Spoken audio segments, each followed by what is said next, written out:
And welcome to a special edition of Diego TV. Sorry, guys, we have not seen Diego this afternoon, so I'm going to run the show. Today with me is GreyWolf. How's it going, GreyWolf? Oh, it's going pretty good, Texas, and hope you're having a great day. I am. Just a moment. I've got a really loud voice in my ear and I'm trying to take care of it. Okay, sorry about that. So in any case, I just wanted to get an update in as to what's going on. Obviously, I'm not walking today and wanted to make sure that everybody got an idea of what's going on. Right now, we are at a little place called Middlegate. At 2:30 this morning, 2:15 or so, I got up and checked that blister that I worked on yesterday, only to find that it wasn't as healed as I needed it to be. Now, just so you all know, if this was my foot, the metatarsal here, and then the ball of your foot, okay, so your big toe is above the ball of your foot. So what's happened is I started out the walk and I had a small blister here, and then I got blister sisters that were all the way around it, and then they crawled up in between. So I now have a total of 9 blisters, okay, but the latest one came right here, right in the middle of the ball of my foot, and it just grew up like a marble. So I've got to deal with this, trying to walk this. From where I stopped yesterday to here is a 14-mile walk. There's no resting points other than 6 miles. So once I start walking back there, and I'll go back there to begin the walk, I've got a 6-mile stop and then straight here. So 6 and 8. So I understand that people are out there thinking that there's no way I'm going to be able to get to DC at this rate. But it's been known all along that there's a conditioning phase. And I have said 2 to 3 weeks, get my body ready, calf muscles, hip, knees, you name it. Getting it all ready. And certainly blisters. People that get infected blisters in their feet look at potential amputations, blood diseases, or like sepsis and stuff like that. It's no joke. You can literally cause some serious problems. And when I went back to Fallon after the blisters there in the metatarsal, that was near infection. I pushed it so hard it went right to that point. And so that had to be dealt with. This blister, I'm not going to let this blister get to that point. So we're going to let this blister heal up, and then we're going to go eastbound, DC bound, and we will do the miles as my body can do the miles, which my abilities are gaining each day. And so there's all kinds of people out there saying I'm unhealthy, this, that, and the other. I'm just out of shape. There's a difference between being out of shape and being unhealthy. So out of shape is the issue with my muscles that have to be brought up to bear. My feet. The irony is my left foot, A-okay. Not a single thing going on with my left foot. Got an ant that was coming up there. Left foot's fine. All 9 blisters are on my right foot. So a bunch of them have already calloused up, and I've just got the one that's still got the pus pack, if you will. I'm not going to drain that one out. I'm going to let that one heal. I right now have a compression going on, or a compress bandage soaked with the castor oil. The castor oil does work, but it takes a day and a half or 2 to work. So we're going to do this in the morning. We're going to get up at the same time. We're going to look and see how it's doing. If it's doing good, enough for me to be able to walk 14 miles, then Mr. T will take me back up and we'll start the walk. Otherwise, I'll be here one more day, because I'm almost 100% sure that one more day will take care of it. This is the desert. This is a no-joke area. I've got to start my day out in the dark in order to beat the heat. There's national advisories, there's National Weather Service advisories that are coming out on our phones saying no strenuous activities during this heat wave. 104, 106 degrees. It's no joke. Definitely don't want to be out there on chipped sealed road, which is sharp broken rock that's in a tar base. And it's at least 130 degrees. Mr. T felt the bottom of my shoe the other day and hot to the touch. And that was after he smoked a cigarette. So it's no joke. So we got to do this right. This isn't about me degrading my health to benefit a bunch of trolls out there, just saying that I don't have it in me to do it. I would just simply invite them to come out here and walk with me. If you put your money where your mouth is, brother. This isn't a race. This is a marathon. And this takes time, and this takes strategy to have people hear what I have to say, to have people know that it is the people that will ultimately come up and win against this government.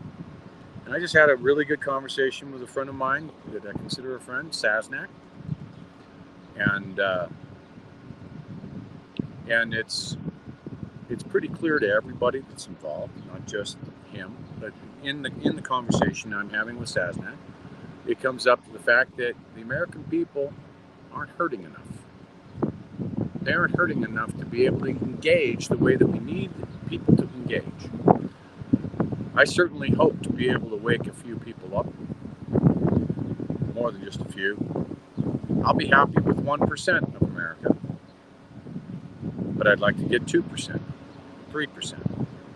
Wake them up, have them understand what it is it takes.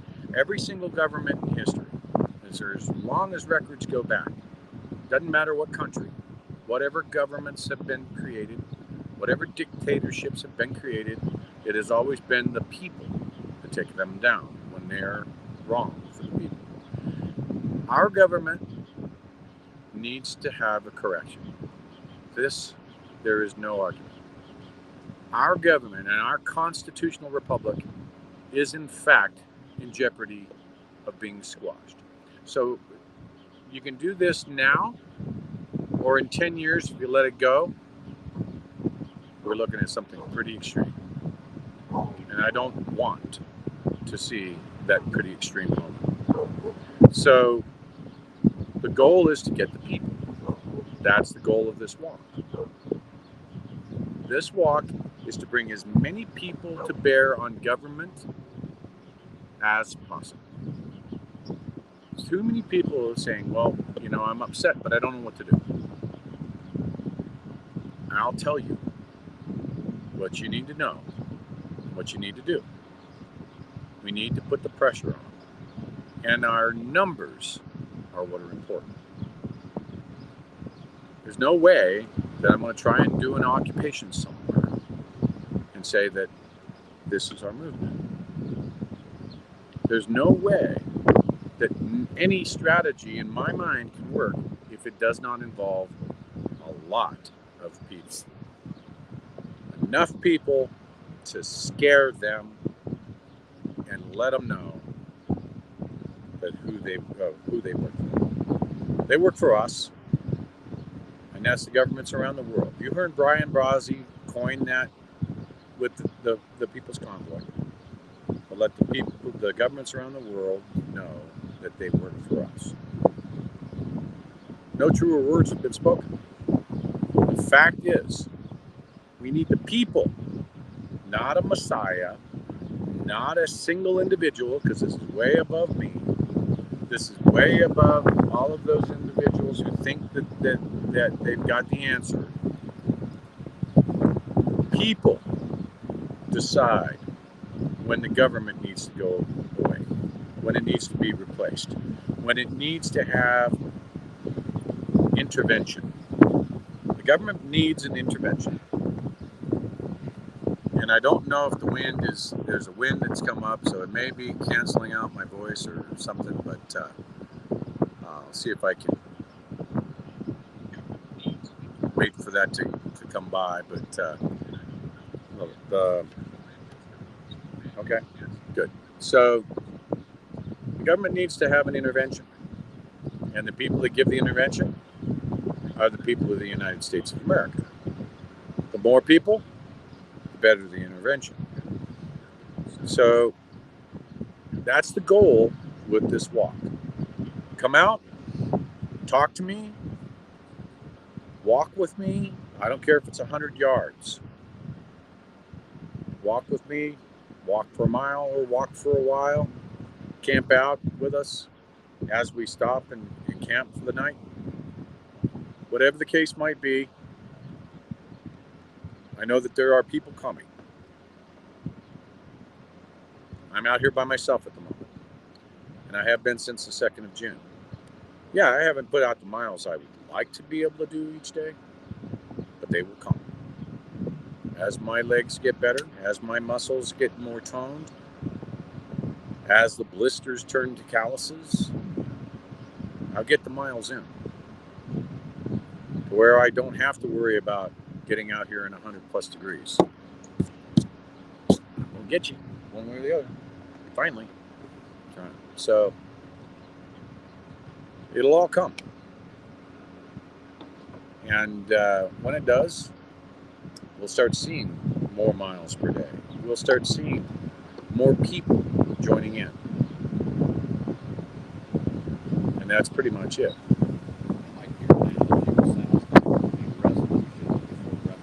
We need a resolution before a revolution. That's absolutely right. And we know where this is all going to go if we don't get this correction. If we don't get this government's correction, this is not going to be pretty down the road. The Constitution gave us the tools to do it, but they're trying to make people believe that it's not doable. It is doable, but it's only doable when you have the numbers. So help me get the numbers. Let's get the numbers, and by the time we get to DC, we'll have the numbers to make the change. If we don't have the numbers when I get to DC, I won't go into DC. If we don't have the numbers to make change, I won't go in there. That's when I'll have to admit I tried. But I know that there are plenty of patriots out there that won't let that happen. That will stand with me. That will stand in front of the government and say, no more. You work for us, and we call the shots. I know you're out there. Let's talk. Share the hell out of this. Get everybody knowing that this is what's coming. I'm not out here walking for my health, even though that's going to be a side benefit. If I lose about 45 pounds, I'm not going to be unhappy about that either. It'll come. The people will come. The people will hear. And they will start to engage. And when that happens, the many voices will be heard as one. And that's where it all comes down to. You there, Texas? Yes, sir, I am. All right. So I wanted to give this update. I don't know if anybody's in the green room or not. No, sir. No, sir? Okay. Well, I wanted to make sure that people understand that I am not quitting. That's never been said. It's never been indicated. I am on a healing day, and it may turn into 2. We'll see in the morning. And if it is, I'll put a stream up tomorrow. I would have been up streaming a little bit earlier, but I wanted to ensure that there was some concerns about a friend, and I wanted to make sure that those concerns were addressed before I streamed. So I waited until after that stream to do that. So, also, the Facebook page, Grey Wolf Walk, is up and running, and I am streaming on that one as well. So, yeah, Mr. T is showing it to me right now. So go to, if you're on Facebook or you know someone on Facebook, go to Grey Wolf Walk, and that's up and running. And I am live streaming onto that one as well. So we should be able to really start to saturate. Share the heck out of this thing. Share it far and wide. Now let's get this going. Let's get this going. Let's get the people. The people. It's all. Grey Wolf has always said this will be about the people. Always, since the first day you guys saw this face on a camera back in February, I've always said it will take the people. Not one, but many. Okay? And so I believe in this. I'm out here in the middle of the desert, potentially going to be shutting down my company doing this. Other people are making sacrifices. Mr. T, Nurse D. These are people that are here. They're here to help. They're here to help move east. They're here to help. There are many people in my ear moderating, watching everything that's going on. They're giving up time. They're giving up finances. They're giving up whatever they can give up to assist in this movement. Step up, get off the couch, and let's get this growing. Let's get this growing where we can put together a calendar of what needs to occur and when. There's a lot of very, very smart people, a lot smarter than me out there, that we can bring to bear to say, let's get this event schedule going, and let's grow the rallies. Let's get some rallies going. And as I'm moving east, the rallies are coming. You're out there, folks. Don't be afraid to help out. It's your country too. And everyone is needed. So with that, I'm going to say until tomorrow, peace. Texas, take it away. All right. Thanks for joining Diego TV, and we'll catch you next time.